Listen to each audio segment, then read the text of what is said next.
Our next presenter is Hillary Connelly, entrepreneur, community builder, and founder of Homemade Community Shop and Old Soul Coffee and Vintage. Through her work, Hillary has helped shape a vibrant space for local makers, creatives, and small businesses here in Chilliwack. She'll be sharing her talk, What Happens When You Bet on Local? Hillary.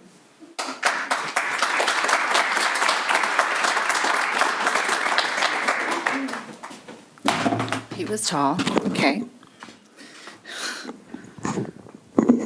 Hello. All right. Hit it, Tim. Right. Okay, I'm a CPA, much like Merlin before me, which is probably not how most creative economy stories are supposed to begin. When people imagine artists and dreamers, they rarely picture someone whose comfort zone is spreadsheets and forecasting risk. For years, my world lived inside numbers and what I had decided was the sensible thing to do. Everything was measurable. Everything was optimized. And on paper, everything made perfect sense, which made it even harder to admit I yearned for a different professional life altogether. So I did what any deeply rational, financially trained professional would do. I opened a retail store, in a 100-year-old house in a recession. We did it. We really went there. But Homemade was born from a desire to support the creative economy in Chilliwack and to create a space where creatives could gather. I wanted to revive something that I felt we were quietly losing, that sense of whimsy, possibility, and belonging within our growing landscape as a town. I grew up knowing a family in the valley who they baked, they built, they painted, they restored, they sewed, and they crafted. Working from kitchens, garages, workshops, and spare rooms, creativity wasn't trendy, and it was just simply a way of life. So it feels incredibly fitting that Homemade Community in its current form lives inside a 100-year-old heritage home on Princess Avenue. A home that once belonged to my great-aunt-in-law, with my family still telling stories about the life that it had long before us and our family. As I spent more time in the house and uncovered more of its history, I came to symbolize, to me, resilience and survival. And perhaps quietly, it mirrored something in me. Because the house and I, we share something. We both share deep roots in Chilliwack. My family have been settlers on Stalo land for nearly a century on all sides. My grandfathers, one a sign painter and one a teacher at Sardis Secondary. My grandmothers were both secretaries. My extended family are farmers, merchants, and builders. So this idea of creating something from nothing was always around me. So back to Homemade. And to the point of creating something out of nothing, I leveraged a shelf rental model where creators would rent space from us and then they keep 100% of their sales, a structure that allowed us to support smaller makers sustainably with a fairly low capital investment initially. We had no budget. We had very little capital and mostly grit and stubbornness and a dream that felt slightly larger than our resources. And at this point, I must mention that my husband told me that he would like a shout out. So shout out to my very talented carpenter husband, Sean.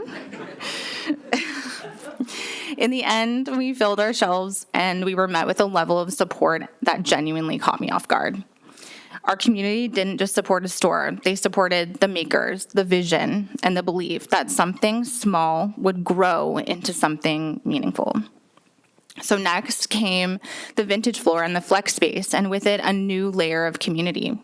Pop-ups and classes, gatherings and collaborations. It became less about transactions and more about experiences, which were all rooted in the shared opportunity that we had at Homemade Community Shop.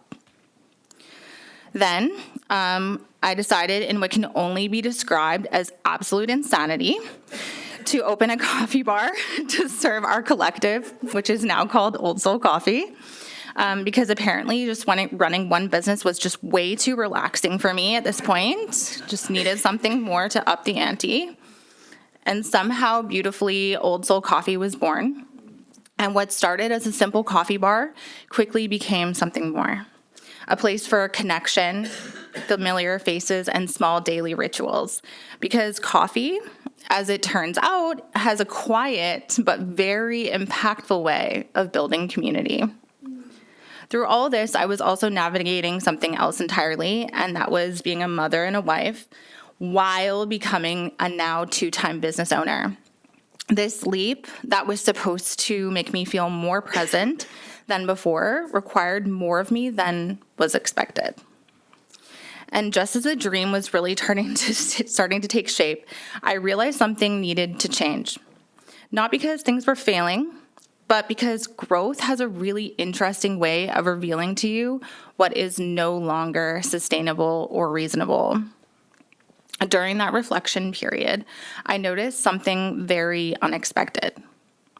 What I was wrestling with personally, sustainability, resilience, belonging, were the exact same tensions that my community and so many small businesses are navigating within the current economic climate. I began to understand Homemade wasn't just a retail store or even a business model. It's a response. It's a response to the collective hunger for stability, visibility, connection, and an ultimate sense of belonging. And in building that response, I realized the entire point. Betting on your local community is not successful if it's only done for the sense of nostalgia or for sentiment, or it's driven by obedience. It's about contributing to something resilient for businesses and for communities and for the people who are trying to sustain both these things. This image you see on this slide represents our collective, the creators and the makers who are all building something together. And I'm going to leave you with a closing thought. When you bet on local, you're not just supporting a business. You're choosing to support your neighbor. And there is an undeniable power in numbers. Thanks.